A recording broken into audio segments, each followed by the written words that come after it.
all the new films I'll project, at least Death on the Nile, because that has a $90 million budget, was again, all the money is going to be lost on Disney on that movie. Yep, Disney's going to have another box office failure, which is the first movie of the year, and they're already going to post another box office failure. The last three movies of box office failures, Encanto, which again, people won't stop telling me how great Encanto is, but it still flopped. Okay? This is why Disney fanboys are so stupid. Okay? Encanto still bombed at the box office. West Side Story still bombed. And everybody's like, oh, West Side Story is one of the best movies of the year. It still flopped at the box office. No matter how many times you say a movie is one of the best movies of the year, you still can't get over the fact that the movie flopped at the box office. Okay, Kingsman flopped, and it seems that Death on the Nile is another box office failure. This movie has a $90 million budget. It even says on here that $90 million budget, which means this movie is a failure. Literally, this movie is a box office failure. And again, it's another failure by the Walt Disney Company. It seems that Fox might have, gotten more loose is from, gone off, got free, because they won't be losing money.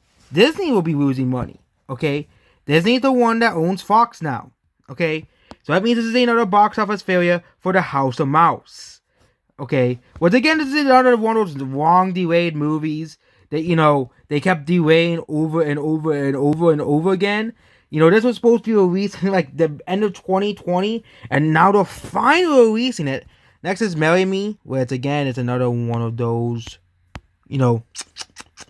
movies. This movie might make more money on Valentine's Day because it's a romance movie, okay? And the budget is $23 million. So if they do okay internationally, and if they do good on Valentine's Day, this movie might make money. But again, in this current box office environment, non-franchise movies, as proven by Scream and Jackass Forever making money, do much better. Do far worse than franchise movies. Back in 2010, it was, we have movies like Inception and all these big non-franchise hits competing with these large, massive movie franchises. Now, we are lucky if we even have one movie to compete with the big, massive corporate franchise movies. And yeah, no one's watching this movie basically. It might do around 12 million because again, this is because of Valentine's Day, 12 to 14 million because of Valentine's Day opening, but it might not have good legs, which is something that non-franchise movies are gonna struggle on. Jackass Forever dropped 70%, but even then, it only has like a $10 million budget, so people are kind of like losing interest in it, but it is doing much better than any of the non-franchise movies released this year so far. They don't have any sales for some other movies, like they don't have any sales for Moonfall. They also have Spider-Man No Way Home. But Blacklight, again, this is a non-franchise movie.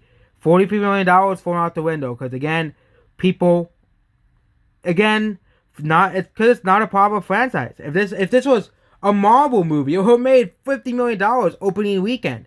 And it would have made back its budget, but of course, but this movie flopping, which again, this movie doesn't really have that great reviews.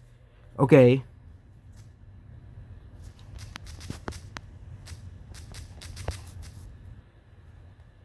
Blacklight, which no wonder it has really bad reviews. That's why. But again, if it was a Marvel movie, it would probably first of all got better reviews because of course Disney will have paid them off, of course, the critics off. Which is why the Eternals does not have a 0% Rotten Tomatoes. Okay, but this movie has really bad reviews on Rotten Tomatoes. Which again, a lot of people still trust the Rotten Tomatoes establishment. So yeah, again, the IMDb score is also pretty low. So it seems that people and the critics are in agreement that this movie's bad. So overall, it's another bad movie that's not really doing too well. So I think it's another Liam Neeson thriller, yeah. Oh yeah, we had enough of those already. But again, if this was a franchise, again, this is the same point I'm making. If it was a proper franchise, it would have made far more money than $1 million. But this is another failure by Liam Neeson. Another one of Liam Neeson's failed thrillers. It's not too surprising. But yep, there we go. So yeah, another pretty bad week for the box office because there's no major movies coming out. Okay? And what I mean by major movies, I mean by franchise movies. Movies that are part of a franchise. Because those are the only movies that right now, because of the pandemic, can really push the box office. Because again, kind of like, kind of like how Warren Emmerich said, it's the scenes that people only want to see stuff that is familiar to them. Like Ghostbusters, and again, not every time it can work. Like the Matrix Resurrections flopped. Okay, nobody watched that crap. Okay, but that's basically about this video. Goodbye.